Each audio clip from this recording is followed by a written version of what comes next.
also other animals physically distance, there's a little less flexibility than what we have, because we can stay socially connected but physically separate.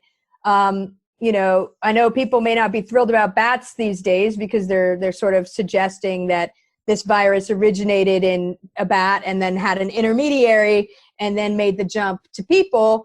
But, you know, bats are suffering from a disease that we've spread around the world, which is white nose syndrome, which is a fungus. And there's 2 bats that are handling this very differently.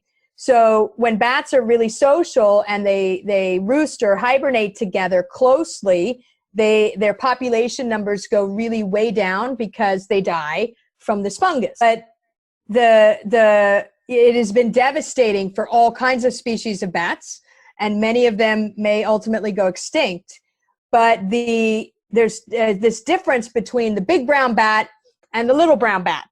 So they both hibernate in social groups, but in response to this disease, some individuals in the little brown bat are staying further away from other little brown bats in caves. They aren't as closely packed, and they're surviving. So here we have a social species that is doing physical distancing, and it's saving them. And not all social animals have that flexibility, right?